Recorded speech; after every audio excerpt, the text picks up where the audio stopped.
मुकुंदची ताडगोळ्यांची बाग होती. तो ताडगोळ्यांच्या झाडावर चढून ताडगोळे तोडत असे आणि मग हे ताडगोळे व्यापाराला विकून पैसे कमवत असे. अरे बाबा, आता तू ताडगोळे जास्त देत जा.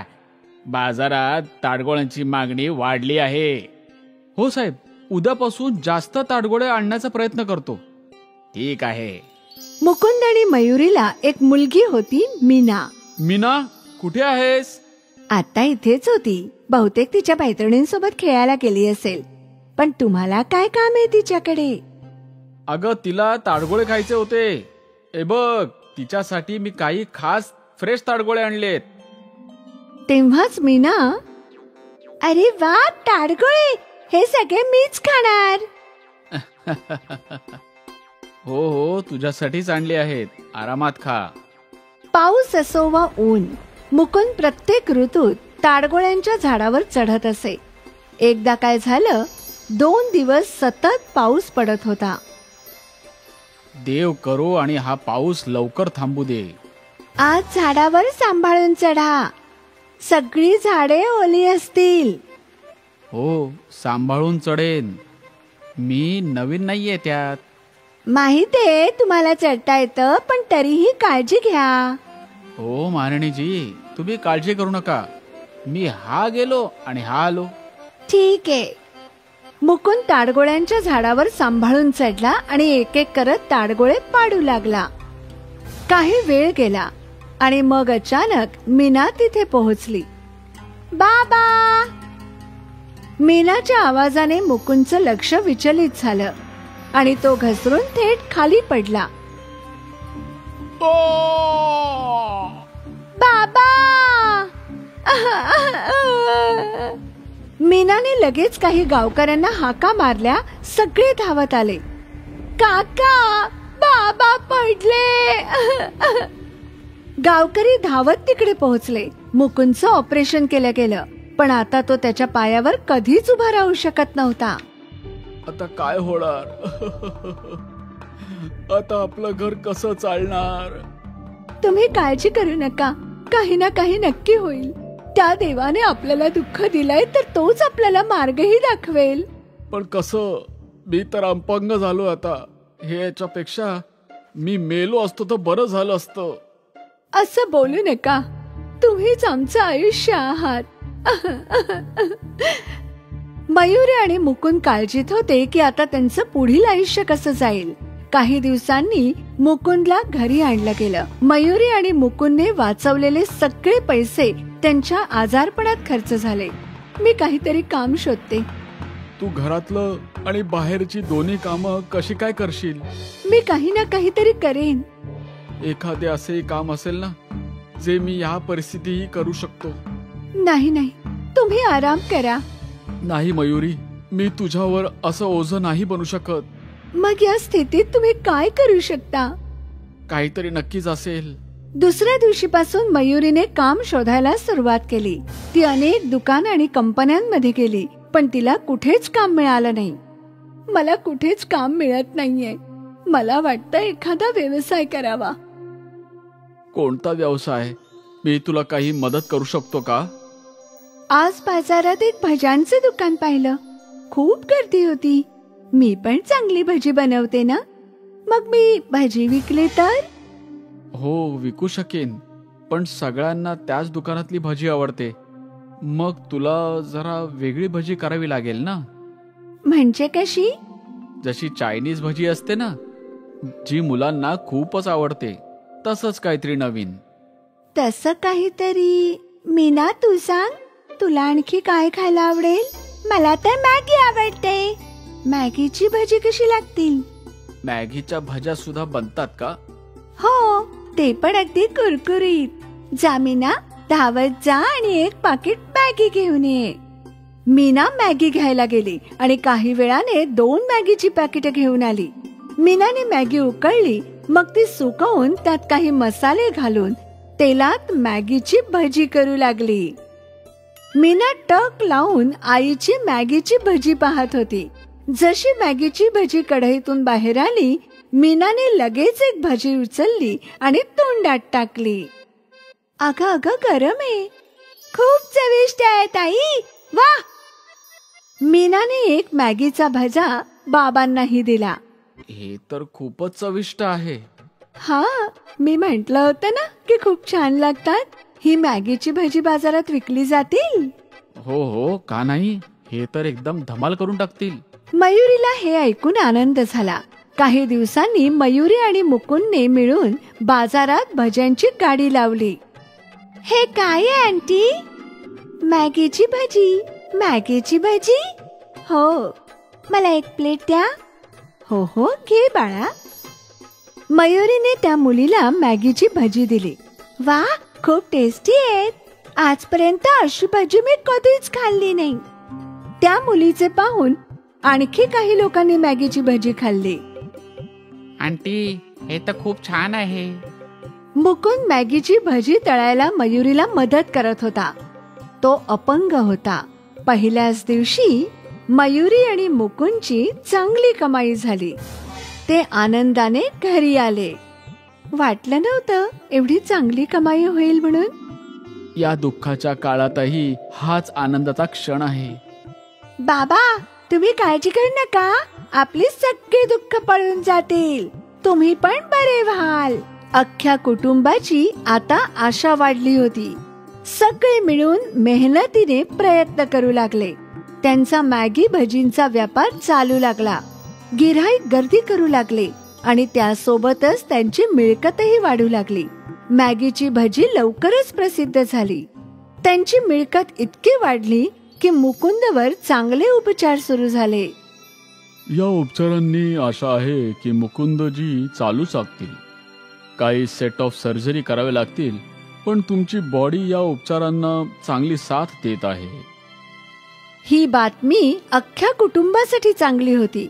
6 महिन्यात मयुरीने मॅगी भजीचं मोठं दुकान उघडलं आणि हा आनंद द्विगुणित मुकुंदने केला. आज काही क्षणासाठी का होईना तो डगमगत उभा राहिला. हा आशेचा किरण आहे जो सांगतो की मुकुंद लवकरच त्याच्या पायावर उभा राहील. आणि हे सगळं त्यांच्या या मॅगी भजीमुळे झालं. आणि पुढेही ही मॅगीची भजी धुमाकूळ घालत राहतील. ही गोष्ट आहे एका मजदुराची. छगन शेठ लालचंदच्या शेतामध्ये काम करत होता. शेठ लालचंदचं शेत या गावामध्ये सगळ्यात जास्त होतं आणि तिथे खूप मजदूर काम करत होते. दिवसाच्या शेवटी शेठ लालचंद आपल्या मजदुरांना त्यांचा मेहनताना देत होते. तसं तर शेठ लालचंद खूप चांगल्या मनाचे होते, परंतु त्यांनी मजदुरांवर नजर ठेवण्यासाठी काळ्याला ठेवलं होतं. अगं कमला, केव्हापासून बघतोयस की तू तिथेच बसून आहेस? इतका आराम करशील तर तुला मजुरी नाही मिळणार. अरे भावा, माझी तब्येत खराब आहे. ते काही मला माहित नाही. कामावर आलीयस तर काम कर. काळ्या नेहमीच मजदुरांना बरं वाईट म्हणायचा. एके दिवशीची गोष्ट आहे. छगन एका विळ्याने शेत कापत होता आणि त्याची नजर हटली आणि त्याला तो विळा लागला. काही मजदूर त्याच्या जवळ धावले. एका बाईने त्याची मलमपट्टी केली आणि मग सगळे मजदूर काम करायला लागले. काही वेळाने तिकडे काळ्या आला. अरे छगन, असा का बसलायस तू? सेठजी काम करता करता त्याच्या हाताला जखम झालीये. कामावर तर काही लक्ष नसतं तुझं, मजुरी मात्र पूर्ण पाहिजे असते. आता यांच्या औषध पाण्याचाही खर्च करा. एक दिवस तुम्ही या सेठला पूर्णपणे कंगाल करून राहाल. काळ्याचे बरे वाईट ऐकून छगनला खूप राग आला. तो काहीच न बोलता घरी निघून आला. घरी आल्यावर त्याने आपल्या बायकोला सगळी कहाणी सांगितली. बिचारी मार बघून रडायला लागली. अगं तू वेडी आहेस का? तू का रडतीयस? काही दिवसात ही जखम भरून निघेल. हा मार तर ठीक होऊन जाईल, पण त्याचं काय? जो काळ्या तुम्हाला नेहमी वाईट बोलत असतो. त्याचं काय? तो तर त्याचा स्वभावच आहे. मी काय बोलते आहे? मजदुरी करायचं सोडून नाही का देऊ शकत? मजदुरी नाही करणार तर मग मी करू तरी काय? आपण कोंबड्या खरेदी करून अंडी विकू शकतो. आणि या कोंबड्यांसाठी पैसे कुठून येणार? माझं काय, पूर्वजांनी माझ्यासाठी कुठल्याही संपत्ती किंवा खजाना सोडलेला नाहीये. मालाने आपल्या हातातल्या दोन्ही बांगड्या काढल्या आणि कानातली कुंडल पण. दागिने फक्त शोभा वाढवायला नाही, तर गरजेच्या वेळी कामी येण्यास सुद्धा आहेत. नाही, मी हे नाही घेऊ शकत. मालाच्या जास्त जिद्दीमुळे छगनने ते दागिने घेतले. छगन आणि माला बाजारात गेले आणि त्यांनी ते दागिने एका सोनाराजवळ गहाण ठेवले, जेणे त्यांना 2000 रुपये मिळाले. मग ते एका कोंबडीवाल्याजवळ गेले. दादा, एका कोंबडीची किंमत काय आहे? एका कोंबडीची किंमत तर 100 रुपये आहे, पण तुम्ही एकत्र जर 10 कोंबड्या विकत घेणार असाल तर एक कोंबडा मी मोफत देईन. अरे वा. छगनने व्यापाराला 1000 रुपये दिले आणि व्यापाऱ्याने एका मोठ्या अशा टोपलीमध्ये 10 कोंबड्या आणि एक कोंबडा ठेवला. छगन आणि माला घरी आले आणि मग त्यांनी बांबूच्या तुकड्यांपासून कोंबडींसाठी एक घर बनवलं. कोंबड्यांना आतमध्ये खेळताना पाहून माला आणि छगन खूप खुश होते. दुसऱ्या दिवशी मालाने सगळ्या कोंबड्यांची अंडी एकत्र केली. छगन त्या अंड्यांना एका व्यापाऱ्याजवळ घेऊन जायचा आणि त्याला त्या 10 अंड्याचे 30 रुपये मिळायचे आणि हे असं रोज चालायचं. 1 महिना निघून गेला आणि आज छगन आपल्या महिन्याची मिळकत मोजत होता. एका दिवसाचे 30 रुपये म्हणजे एका महिन्याचे 900 रुपये आणि तुम्हाला मजदुरी मिळायची 500 रुपये. मी विचार करतो की काही पैसे सोनाराला देऊन यावेत. नाही, जे पैसे जास्त आहेत त्यातून आणखीन कोंबड्या विकत आणू, जेणेकरून आणखीन जास्त नफा होईल. छगनने मालाचं म्हणणं ऐकलं आणि त्याने व्यापाऱ्याकडून 5 कोंबड्या आणखीन आणल्या. आता त्यांना रोज 15 अंडी भेटायची. हे पाहून मला खूपच खुश होती. पुढच्या महिन्यात जेव्हा छगन पुन्हा हिशोबाला बसला तेव्हा एका दिवसाचे 45 रुपये म्हणजे एका महिन्याचे 1350 रुपये. अरे बाप रे. आता छगनला गणित समजायला लागलं. पुढच्या 3 महिन्यापर्यंत छगन 10 कोंबड्या खरेदी करायला लागला. आता पूर्ण मिळून छगनकडे 50 कोंबड्या होत्या. आता रोज त्याला 150 रुपये मिळायला लागले. हे पाहून तो खूप खुश होता. ह्यावेळेस जेव्हा त्याने हिशोब केला, पूर्ण महिन्यात आपण 4500 रुपये कमावलेत. बघितलं, मी म्हणत होते ना. हा, चला आता माझ्या हातात मागण्या परत येतील. दोघे सोनाराकडे गेले. 2000चे व्याजासकट 2250 रुपये होतात. हे घ्या. छगनने पैसे दिले आणि दागिने पुन्हा घेतले. तिकडे छगनला एक नथनी दिसली. ती नथ केवढ्याला आहे? जास्त नाही, फक्त 450 रुपयांची. ती सुद्धा देऊन टाका. मालाने नवीन नथनी घातली. आज ती खूप खुश होती. ह्यानंतर छगनने आपला अंड्याचा व्यापार चालू ठेवला आणि एका वर्षभरातच त्याची मिळकत 30,000 रुपये झाली. आता त्याचा स्वतःचा पोल्ट्री फार्म होता आणि काम करायला नोकर चाकर देखील होते.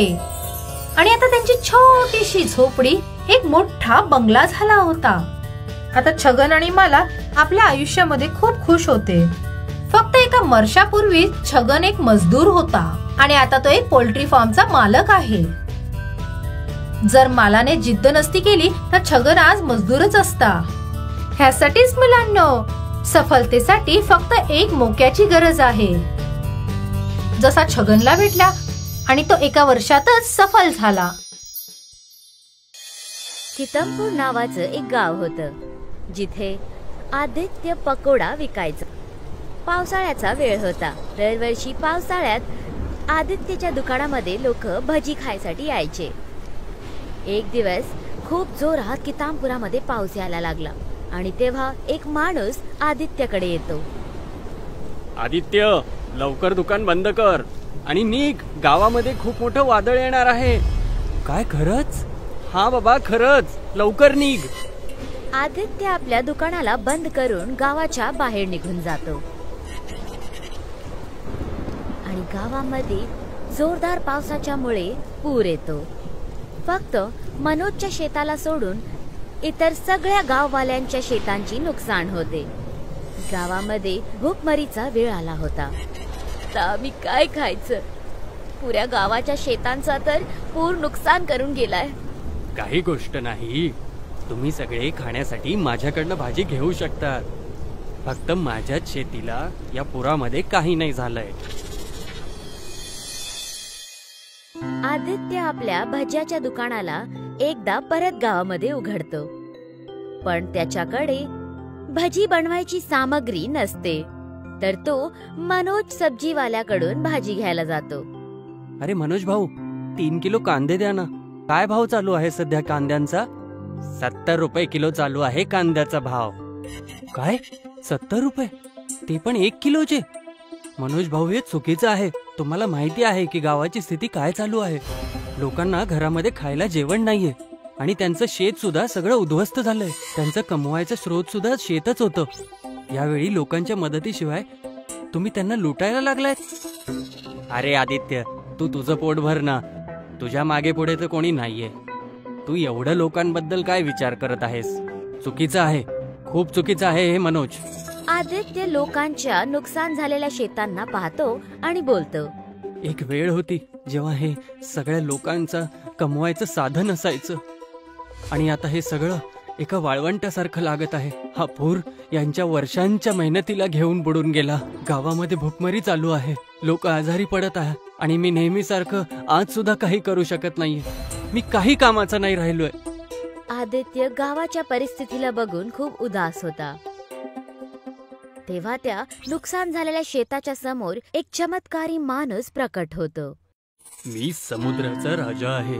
हा जो पूर तुमच्या गावामध्ये आला होता तो माझ्याच चुकीमुळे आला होता. मला क्षमा कर बेटा. जेव्हा पाऊस हदीपेक्षा जास्त आला तेव्हा माझ्या समुद्राच्या सीमेला माझ्या संतुलनमध्ये नाही ठेवू शकलो आणि त्याचमुळे ह्या गावामध्ये पूर आलाय. आज गावामध्ये ह्या लोकांना खाण्यासाठी काही नाहीये आणि मी सुद्धा त्यांच्यासाठी काही नाही करू शकत आहे. मी माझ्या चुकांना सुधारू इच्छितो. सांग, तू ह्या गाववाल्यांची मदत का करू इच्छितोस? मी माझं आयुष्य एकटाच जगत राहिलो. मी ह्या गाववाल्यांना सोडून, माझं कोणीच नाहीये. हे गाववालेच माझं परिवार आहेत. मला माहित आहे आदित्य, तू पकोडे विकत होतास ना? आदित्य, जे वस्तू मी तुला देत आहे त्याने गाववाल्यांची मदत कर, जेव्हापर्यंत त्यांचे शेत परत हिरवेगार नाही होणार.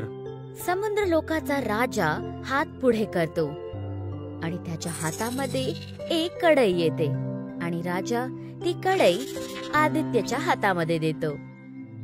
ह्या कढईचं मी काय करू महाराज? पकोडे तळण्यासाठी कांदे आणि तेलाची सुद्धा गरज आहे आणि मी हे पकोडे विकून गाववाल्यांची मदत कशी करणार?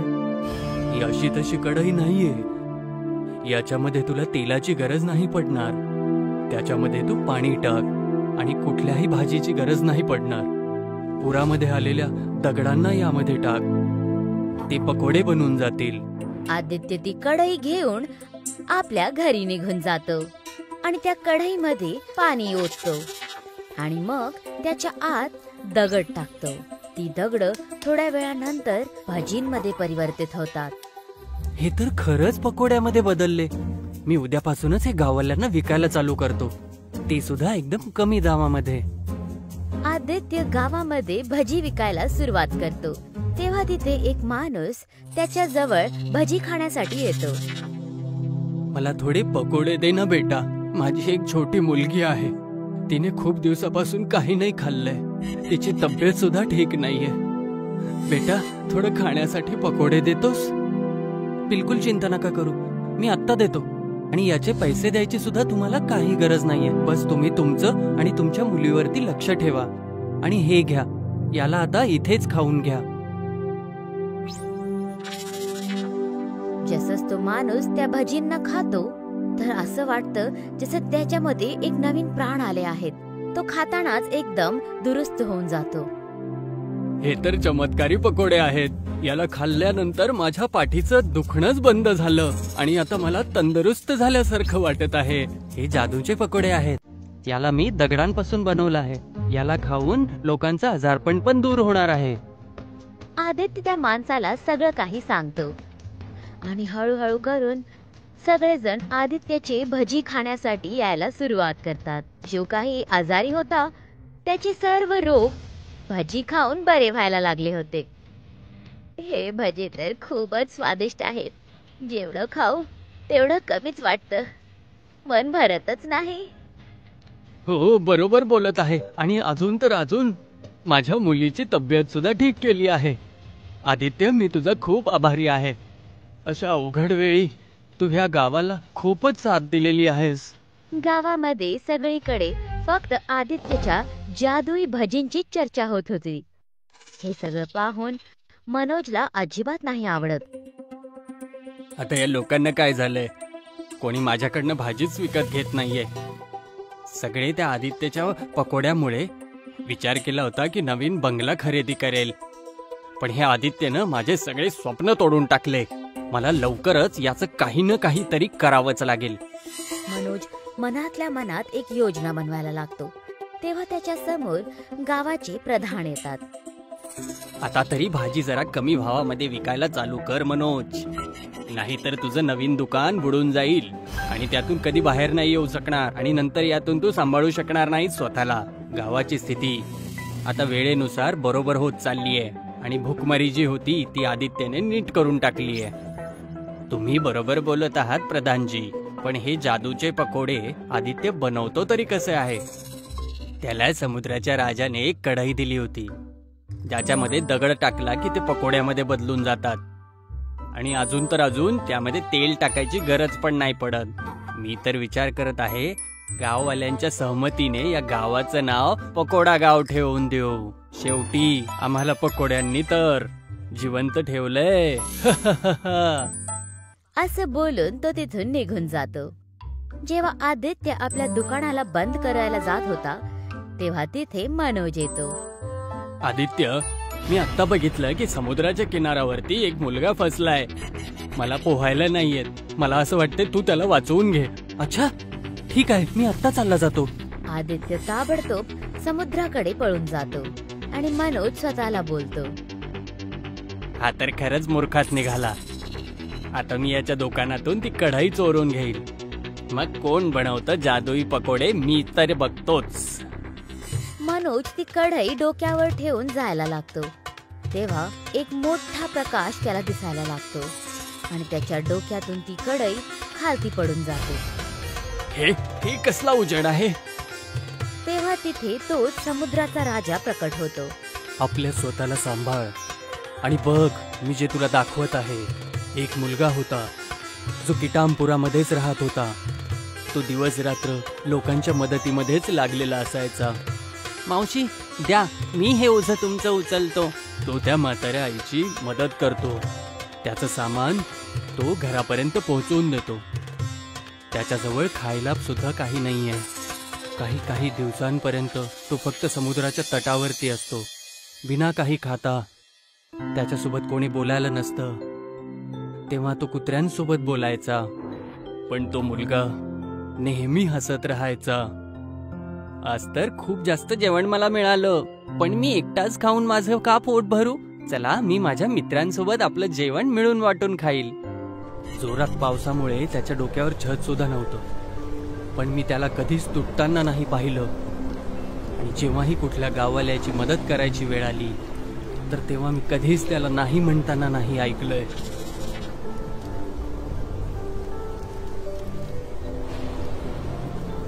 एक दिवस प्रधान त्याला बघतात जोरात पावसामध्ये. बेटा, तू इथे काय करत आहेस?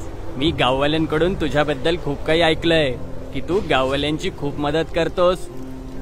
माझ्याकडे घर नाहीये ना प्रधानजी, आणि माझं कोणी नाहीये सुद्धा, तर मग शेवटी मी गाववाल्यांचीच मदत करतो. असं का म्हणत असतोस की तुझं कोणी नाहीये? मी आहे ना.